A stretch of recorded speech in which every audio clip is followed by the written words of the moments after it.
महादेव मित्रों, बनारस की इस धरती से मैं विवेकानंद सिंह महामना एकेडमी के सोशल प्लेटफॉर्म पे, इस यूट्यूब के प्लेटफॉर्म पे आपसे कुछ सवाल पूछने जा रहा हूं। फिर उसके बाद हम चालू करेंगे कि क्या हमको पढ़ना है। क्या हुआ होता अगर सेकेंड वर्ल्ड वार में अमेरिका की जगह जर्मनी जीत गई होती? क्या हुआ होता अगर सेकेंड वर्ल्ड वार में जो एटम बम अमेरिका ने जापान पे गिराया था उसकी जगह जर्मनी, जो कि एटम बम बनाने के बिल्कुल करीब था, उसने एटम बम बना लिया होता और उस एटम बम को अमेरिका पे ड्रॉप कर दिया होता? क्यों सेकेंड वर्ल्ड वार में जापान की आर्मी को दुनिया की सबसे घृणित सेनाओं में से एक कहा जाता है? क्या ऐसी एट्रोसिटीज, क्या ऐसे जघन्य कृत्य जापान की आर्मी ने सेकेंड वर्ल्ड वार के समय किए थे जिसकी जांच आज तक हो रही है? क्या हुआ होता, व्हाट इफ, सोच के देखिए, क्या हुआ होता अगर जो यूएसए, अमेरिका और यूएसएसआर, जो रसिया का प्रेडिसेसर था, जो पहले था, जो यूएसएसआर था, यूएसए और यूएसएसआर के बीच में जो कोल्ड वार चल रहा था, ये कोल्ड वार न रुका होता?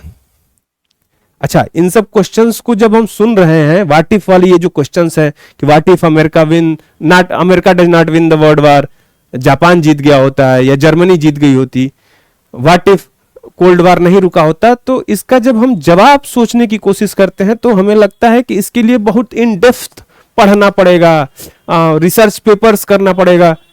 लेकिन अगर जो बेसिक लेवल पे आएंगे, जब अपने करिकुलम में आएंगे, तो पता चलेगा कि इन सारे क्वेश्चंस का जवाब इंटरमीडिएट की पॉलिटिक्स की एक बुक कंटेम्परेरी वर्ल्ड पॉलिटिक्स से मिल जाता है।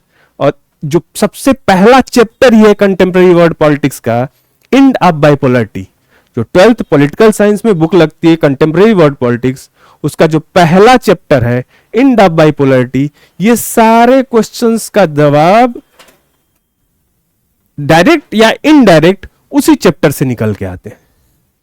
तो सोचिए, हम जब थॉट प्रोसेस को अपना स्टार्ट करते हैं, सोचना चालू करते हैं वर्ल्ड पॉलिटिक्स का, कंटेम्परेरी वर्ल्ड पॉलिटिक्स को, क्यों जरूरी था या क्यों अच्छा हुआ कि यूएसए जीता, क्यों अच्छा हुआ कि कोल्ड वार खत्म हुआ, इन सब चीजों के बारे में सोचना है तो बेसिक जो हम पढ़ते हैं इंटरमीडिएट में, वहीं से सारे जवाब निकल के चले आते हैं। अब यहीं से चालू होता है कि हम पढ़ने क्या जा रहे हैं। हम इस सेशन में, इस सीरीज में, ये जो व्हाट इफ वाला सीरीज है कि क्या हुआ होता, इसमें हम स्टार्ट करेंगे humanities, 12th humanities political science contemporary world politics वाली बुक से। ठीक है, ये है हमारा टॉपिक, ये है बुक कंटेम्परेरी वर्ल्ड पॉलिटिक्स।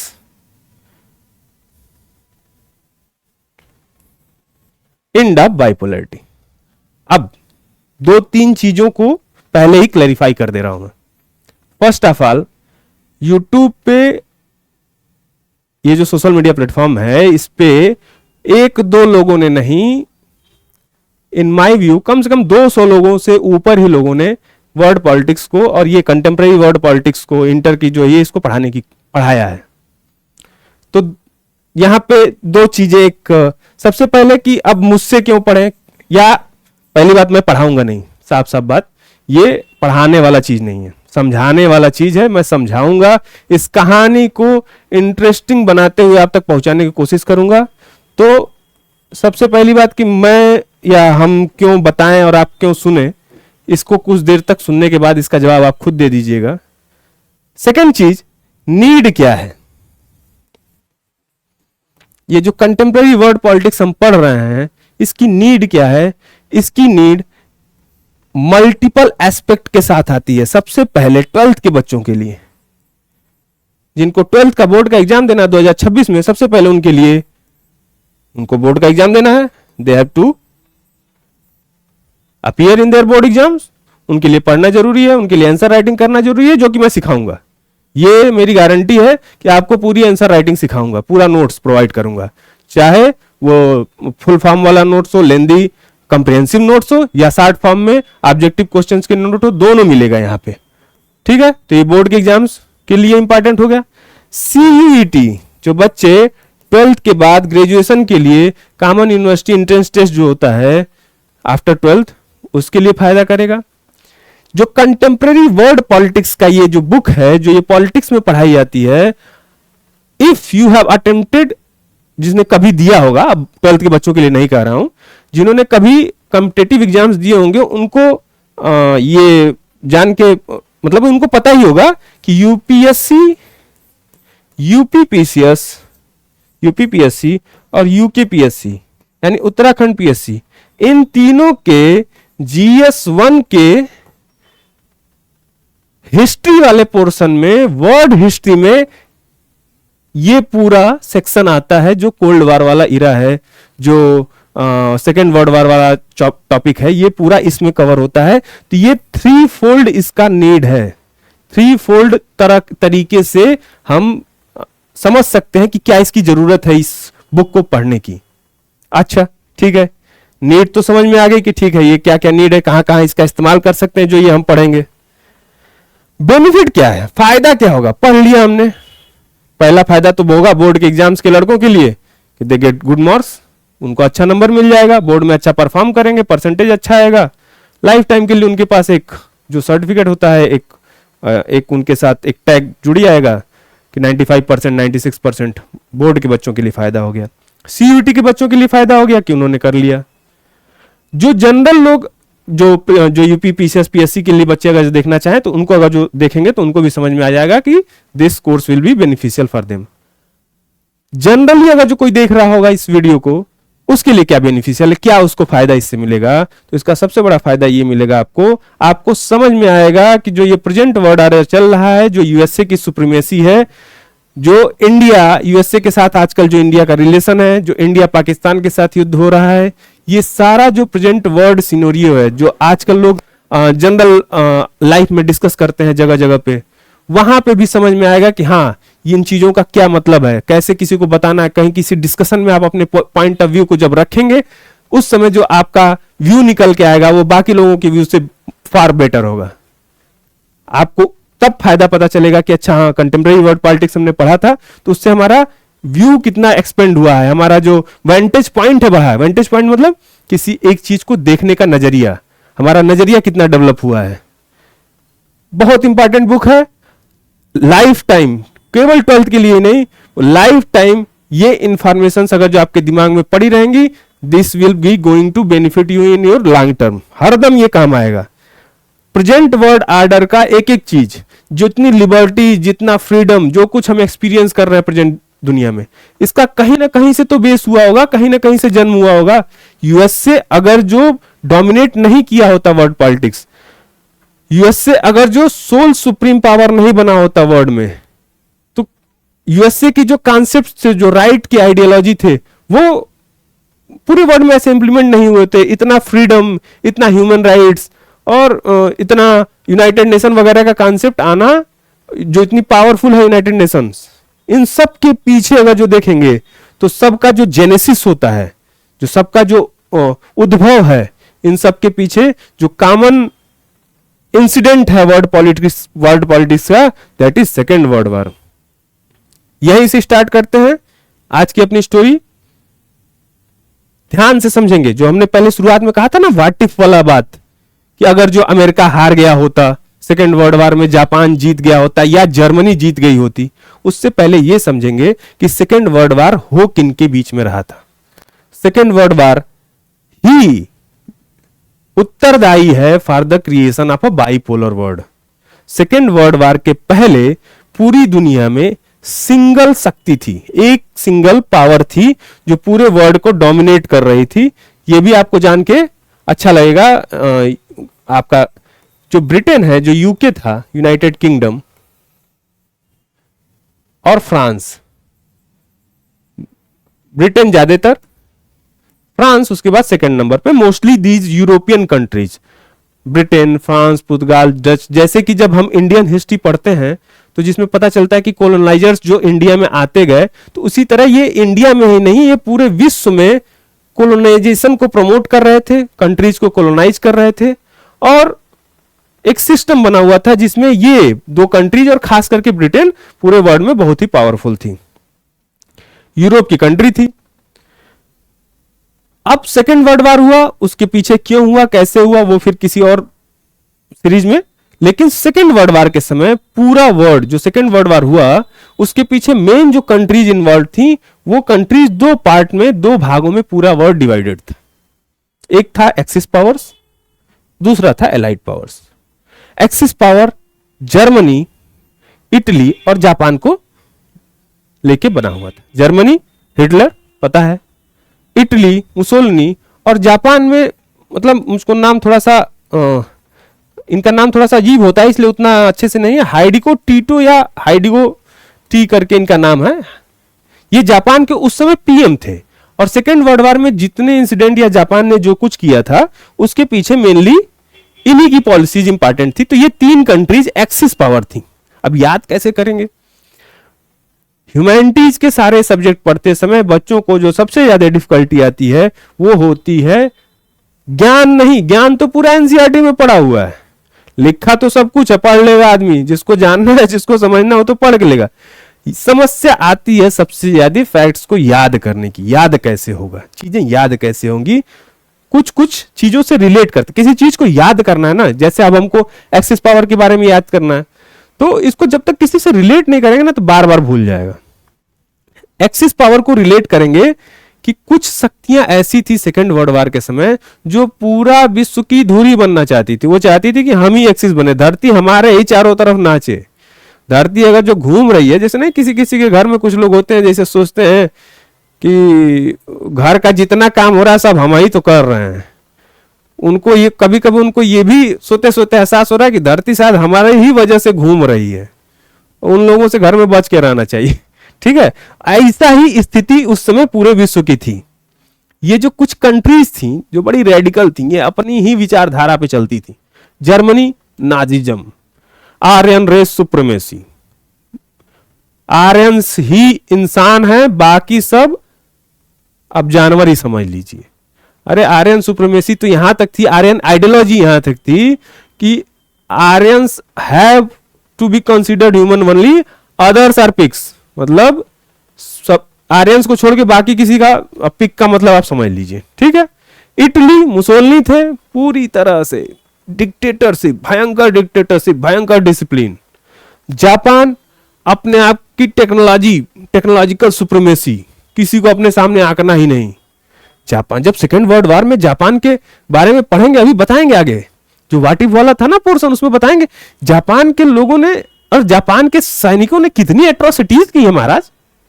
थोड़ा मोड़ा अभी देखिए, तो एक्सिस पावर वो पावर्स थी जो विश्व की धुरी बनना चाहती। तो वो चाहते थे कि पूरा धरती नाचे, पूरा धरती गोल गोल, हम एक्सिस हैं, पूरा विश्व के वर्ल्ड पावर के एक्सिस हम बनेंगे, सब नाचेंगे हमारी तरफ, हमारे हिसाब से।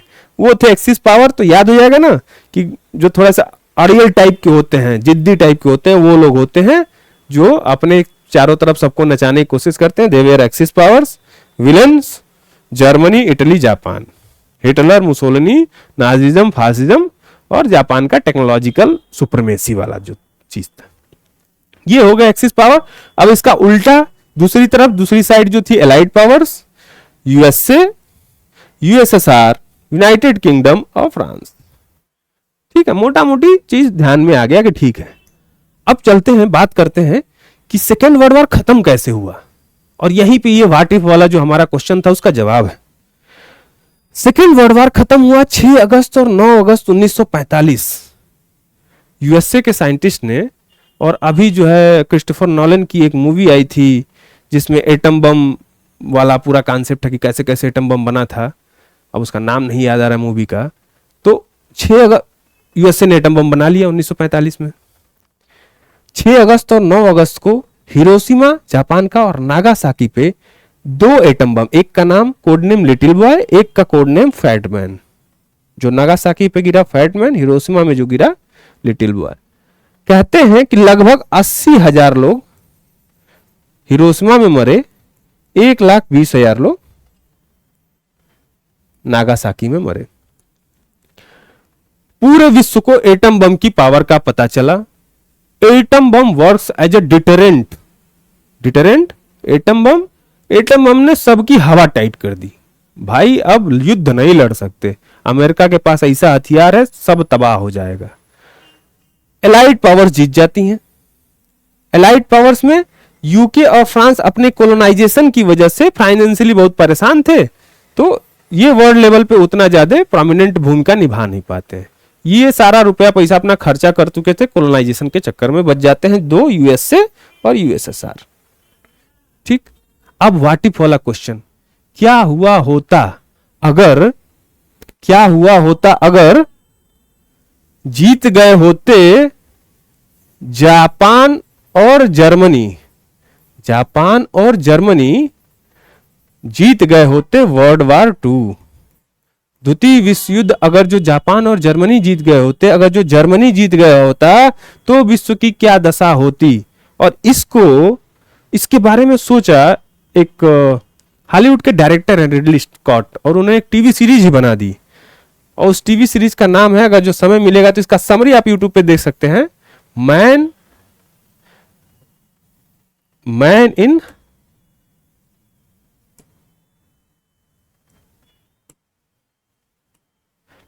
इन हाई कैसल।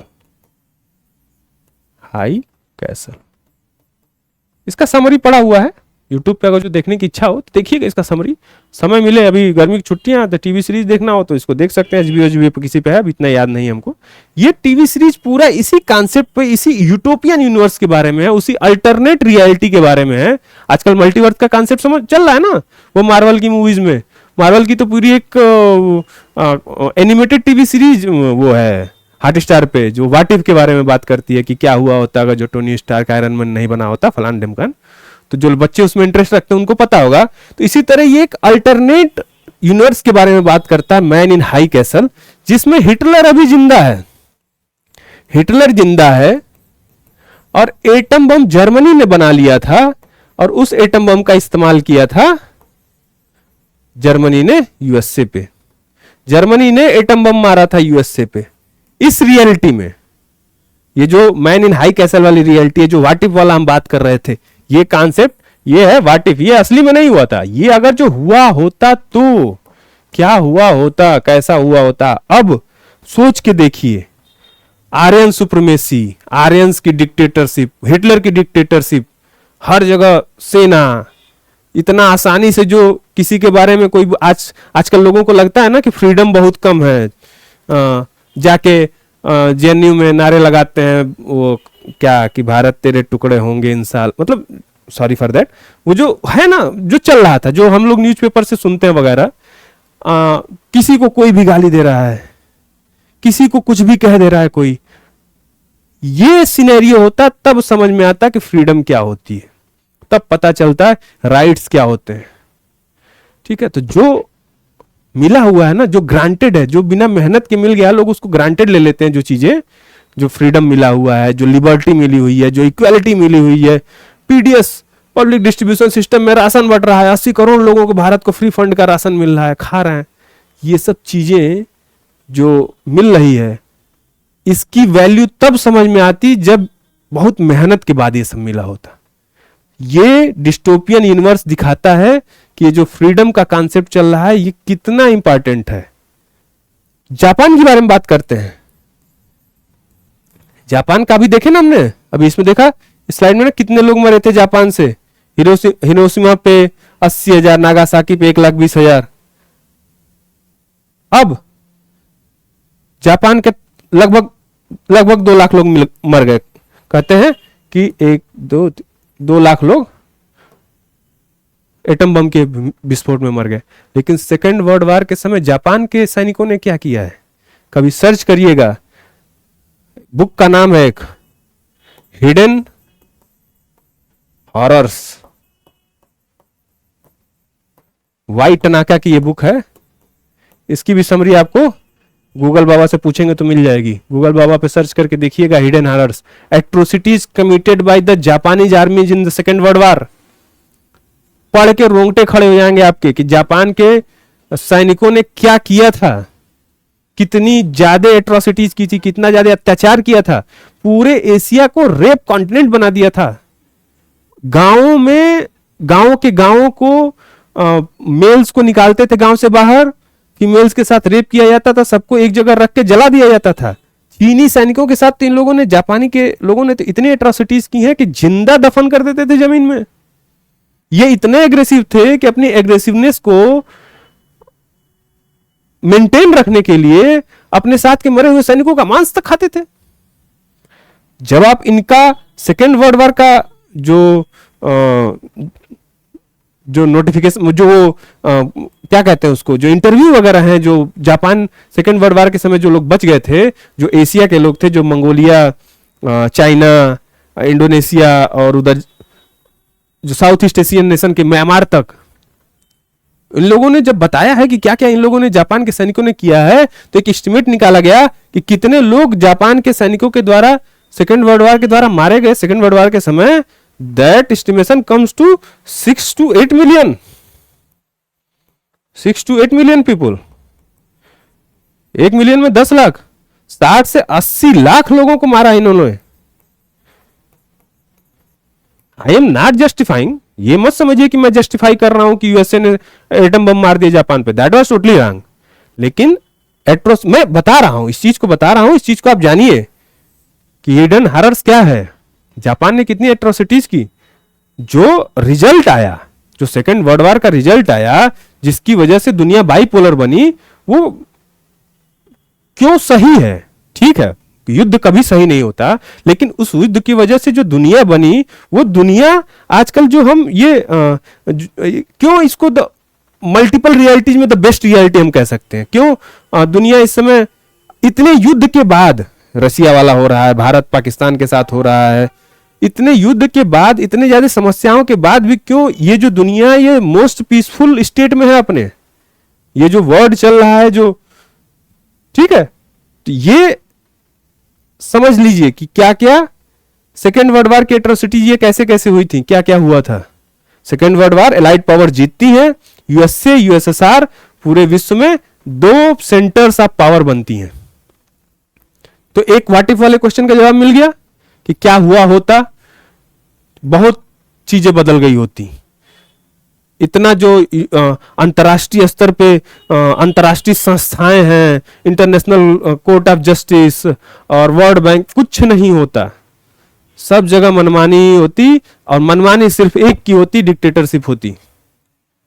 ठीक है, तो फिर से आते हैं सिलेबस की तरफ। एलाइड पावर्स जीत गई, USA, USSR become the dominant power, और यहीं से हमारा ये चैप्टर चालू होता है, इंड ऑफ बाइपोलरिटी। बाइपोलर वर्ड हम समझ गए, तो इंड ऑफ बाइपोलरिटी का जो ये फ्रंट पेज है, जो पहला पेज है, उसमें हम देखते हैं बर्लिन वॉल के बारे में, जिसका फॉर्मेशन हुआ था आफ्टर सेकेंड वर्ल्ड वॉर। जो जर्मनी के लोग थे, दे डिवाइडेड आइडियोलॉजिकली। कुछ लोग थे जो अभी भी थोड़ा सा वो मतलब सपोर्ट तो नहीं करते थे, उसको तो पूरी तरह से बैन कर दिया गया था, नाजिज्म वाले कॉन्सेप्ट को, उसकी विचारधारा को। लेकिन कुछ जो थे वो कैपिटलिस्ट विचारधारा के हो गए, कुछ सोशलिस्ट विचारधारा के हो गए। वो अभी समझेंगे कैपिटलिस्ट विचारधारा क्या होती है, सोशलिस्ट विचारधारा क्या होती है, वो भी अभी देख लेंगे। ठीक है, तो इसमें जो दिया हुआ है बर्लिन वॉल को जो 1989 में हटा दिया गया, जो कोल्ड वॉर हुआ था, एंड ऑफ कोल्ड वॉर को जो ये दिखाता है, ये समरी है पूरी चैप्टर की, तो इसका इतना यूज नहीं होता है। ठीक, आते हैं, स्टार्ट करते हैं चैप्टर को, और what is the Soviet system से स्टार्ट करते हैं। बाइपोलर वर्ड बन गया, अभी देख लिया, यूएसए सेकेंड वर्ल्ड वॉर जीत जाता है, साथ में यूएसएसआर भी उस समय बहुत पावरफुल था। यूएसएसआर कैसे क्रिएट हुआ था अभी पूरा समझते हैं। ठीक है, यूएसएसआर फुल फॉर्म क्या है, union of Soviet socialist republics. Socialism की आइडियोलॉजी पे 1917 में रशियन रिवॉल्यूशन हुआ था। रशियन रिवॉल्यूशन को यहीं पे थोड़ा सा समझ लेते हैं। आप अपने एनसीईआरटी की बुक में देखेंगे तो लिखा हुआ है कि union of socialist republic, Soviet socialist republic came into being after the socialist revolution in Russia in 1917।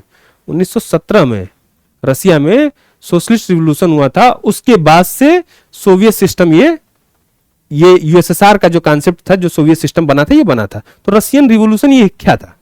Russian revolution, रसिया का जो थोड़ा सा बैकग्राउंड अगर जो जानेंगे तो रसिया में जो विचारधारा चलती थी that was the Marxist ideology. और मार्क्सिस्ट आइडियोलॉजी हरदम समाज में ही दो पोल की बात करती है। मार्क्सिस्ट आइडियोलॉजी कहती है कि समाज एक तरफ धनी लोग हैं, एक तरफ गरीब लोग हैं, एक तरफ इंडस्ट्रियलिस्ट है, एक तरफ वर्कर्स हैं, एक तरफ काम करवाने वाले हैं, एक तरफ काम करने वाले हैं, एक तरफ शोषण करने वाले, एक तरफ शोषित होने वाले हैं। यानी कि पूरा समाज दो ही तरफ बटा हुआ है, ब्लैक व्हाइट। मार्क्सिस्ट आइडियोलॉजी यही कहती है। और उसी मार्क्सिस्ट आइडियोलॉजी के आधार पे सोशलिज्म का जो कॉन्सेप्ट आया कि समाज में विभेद नहीं होना चाहिए, इक्वालिटी होनी चाहिए, सब बराबर होने चाहिए, इंडस्ट्रियलिस्ट और लेबर का ये जो डिवीजन है नहीं होना चाहिए। उसी आधार पे सोशलिज्म का कॉन्सेप्ट आया। सोशलिज्म क्या कहता है कि समाज का जितना रिसोर्सेज है, किसी भी देश में या किसी समाज में जितने रिसोर्सेज हैं, जो इकोनॉमिक रिसोर्सेज हैं, उन पे सबका अधिकार होना चाहिए। They resources should be divided equally, egalitarian society बननी चाहिए, एक समानतावादी सोसाइटी बनाने की जो कॉन्सेप्ट है ये सोशलिज्म में आता है। तो ये जो रशियन रेवोल्यूशन हुआ था 1970 में, वो सोशलिज्म के आइडियोलॉजी पे बेस था और इसी आइडिया ऑफ सोशलिज्म के तहत रशियन रिवॉल्यूशन फॉर्म हुआ था। ठीक, तो अब इसी को फर्स्ट पैराग्राफ को देखते हैं, हम पढ़ेंगे और साथ साथ आंसर राइटिंग भी करते चलेंगे, इसको ध्यान में रखेंगे। ठीक है, तो सबसे पहले बात करते हैं इसी पैराग्राफ की, फर्स्ट पैराग्राफ को। तो इसमें क्या है कि सबसे पहले 1917 formation of USSR on the idea of socialism as oppose to the idea of capitalism. Capitalism क्या बात करता है? कैपिटलिज्म फ्री मार्केट की बात करता है, कैपिटलिज्म प्राइवेट प्रॉपर्टी की बात करता है, कैपिटलिज्म इंडस्ट्रियलाइजेशन की बात करता है। तो कैपिटलिज्म के उलट सोशलिज्म की जो आइडियोलॉजी थी उस पे बना था यूएसएसआर। अभी बताया ना कि कैपिटलिज्म प्राइवेट प्रॉपर्टी की बात करता है, तो सोशलिज्म को कहा जाता है this is the biggest attempt in the world history to eliminate the concept of private property. Private property के कॉन्सेप्ट को एलिमिनेट करने के लिए विश्व के इतिहास में सबसे बड़ा यह प्रयास किया गया था। ठीक है,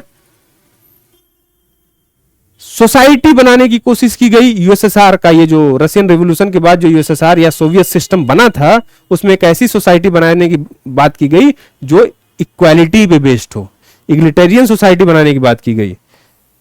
ठीक है, प्राइवेट प्रॉपर्टी को एबॉलिश करने की बात की गई। ये सब चीजें थी सोवियत सिस्टम के, दीज वेयर द कैरेक्टरिस्टिक, ये सब लक्षण थे उसके। ठीक है, ये था सोवियत सिस्टम। जब इस तरह की बात करने की बात आएगी, जब हम सबको समान आधार पर रखेंगे, तो इसके लिए हमको एक स्ट्रिक्ट कंट्रोल चाहिए। और जब स्ट्रिक्ट कंट्रोल चाहिए तो पार्टी आती है, एक पार्टी होगी, स्टेट होगा। स्टेट और पार्टी ये दोनों प्राइमेसी में आ जाएंगे। ठीक है, और स्टेट मतलब जो सोवियत स्टेट था, इसमें जो पॉलिटिकल पार्टी थी जो सेंटर में थी वो था अपना communist party. Communist party Bharat में भी रही है, सोशलिज्म के आइडियोलॉजी पे चलती है, मार्क्स इनके भगवान है। ठीक है, मार्क्सिस्ट आइडियोलॉजी का भी पढ़िएगा डिप में। मार्क्स की जो आइडियोलॉजी है आपको पढ़ के मजा आएगा, बहुत शानदार आइडियोलॉजी है।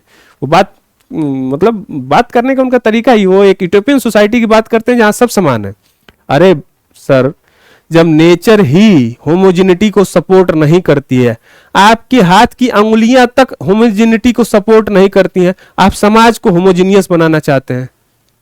पूरा आपकी प्रकृति हेट्रोजीनियस, हेट्रोजीनियस मतलब सब बराबर नहीं हो सकते। किसी बिल्डिंग में अगर जो सब कुछ बराबर रहेगा, सब खिड़की सब दर नहीं आता है, स्टेबिलिटी नहीं आएगी, चीजें फ्रेजाइल हो जाती हैं।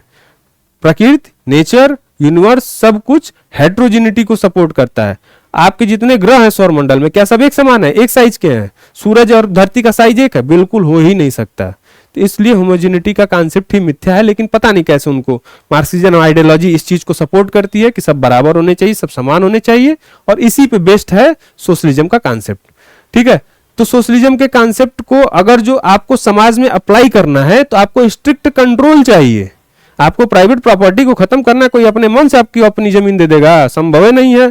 गांव में तो एक बित्ता के लिए खूनम खच्चड़ हो जाता है, होता है ना। मेड़ छटनों का गांव है, मेड़ छटनों का देश है, विश्व है मेड़ छटनों का, यो नहीं कहेंगे हम तो। अपने यहाँ ये जो पूर्वांचल वाला एरिया है, यहाँ गांव का छोटा छोटा एक एक बित्ता जमीन के लिए पीढ़ियों तक मार चलती है, और वहां पे आप प्राइवेट प्रॉपर्टी खत्म करने की बात कर रहे हैं।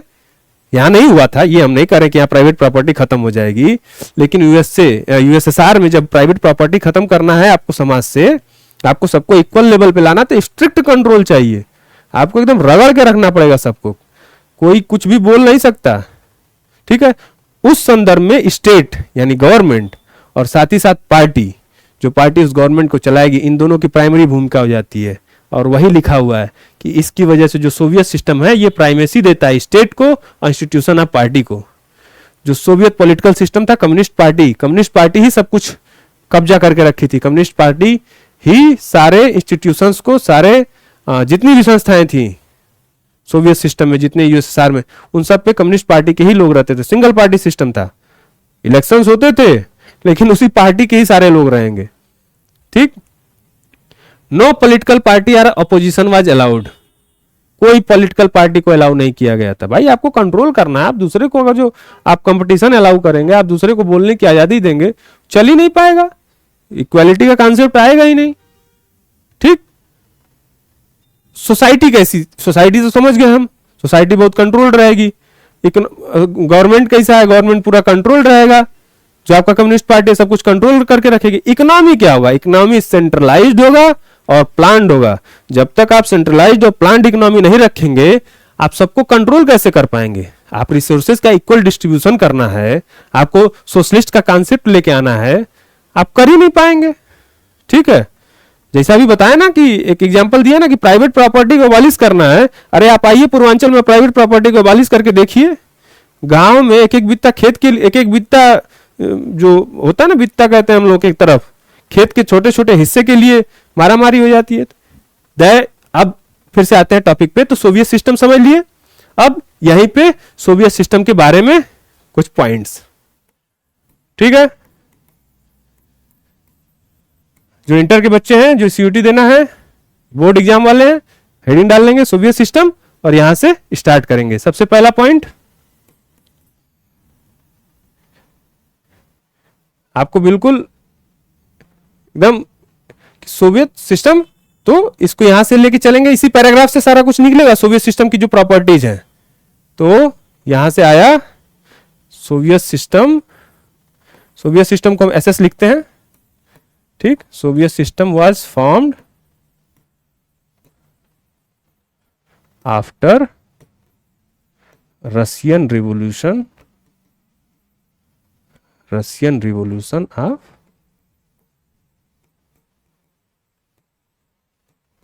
1970, ठीक है। इसको नोट डाउन करिए।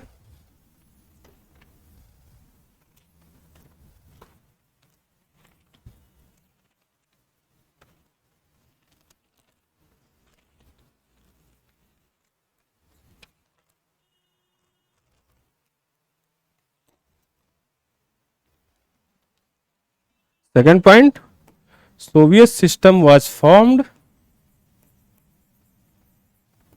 on the idea of या concept of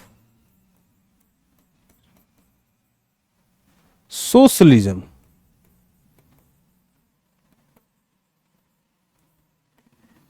ठीक है।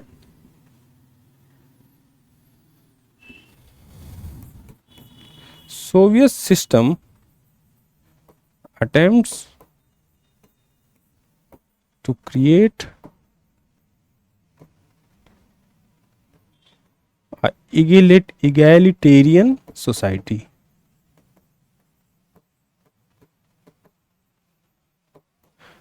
देखिए, जिसको लग रहा हो कि समय बहुत लग रहा होगा, लिखवा लेंगे, फॉरवर्ड करिए, आगे जाइए, स्क्रीनशॉट ले लीजिए, लिख लीजिएगा, ठीक है। लेकिन जिन लड़कों को, जो बोर्ड के बच्चे हैं, जिनको कंटिन्यूस चलना है साथ में, वो ऐसे लिखते चलें, ठीक है। लिखते चलेंगे, नोट्स कंप्लीट रहेगा, बाद में रिवीजन करने में बहुत आसानी होगी। और बोर्ड में जो ये हम लिखवा रहे हैं, जिस तरह से ये आंसर राइटिंग करवा रहे हैं, आप पॉइंट्स में आंसर राइटिंग करेंगे। 6 नंबर का क्वेश्चन है, 6 पॉइंट्स देते हैं, टीचर कभी नंबर नहीं काटता है, नंबर दिया जाता है, काटा नहीं जाता है, ये याद रखिएगा। और ये जो आंसर राइटिंग है, बोर्ड के बच्चों के लिए नहीं, थोड़ा सा हम भी जुड़े रहे हैं उस तैयारी वाले फील्ड से, प्रिपरेशन वाले फील्ड से, तो जो बच्चे प्रिपेयर कर रहे हैं वो भी अगर जो सोवियत सिस्टम पे कभी क्वेश्चन आता है, यूज कर सकते हैं इन आंसर राइटिंग मेथड्स को। ठीक है, तो पहला हो गया कि Soviet system was formed after the Russian revolution of 1970। Soviet system was formed on the idea या concept of socialism. Soviet system attempt to create a egalitarian society. Fourth point, societal concept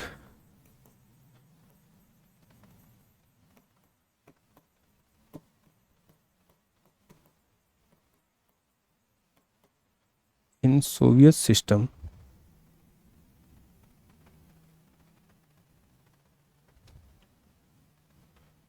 was based on principle of, जो उस paragraph में दिया हुआ था ना, जो उसी से ये चीजें निकल के आ रही हैं, कहीं अलग से हम नहीं कुछ लिखवा रहे हैं, लेकिन एक तरीका होता है, there is a way to write answer. Number लिखते सब वही हैं, सब लोग पेपर में पढ़ के सब वही किताब जाते हैं, एनसीईआरटी सबके पास वही है, कंटेम्प्रेरी वर्ल्ड पॉलिटिक्स। लिखने का तरीका अलग अलग होता है, and that leads to the different percentile या different percentage in different students. किसी का 95, 96, 98 आ रहा है, किसी का 80, 85 आ रहा है, किसी का 60, 62 पे ही रह जा रहा है। तरीका है बस, ठीक है।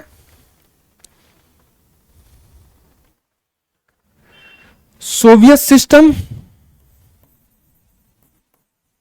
abolished the concept of private property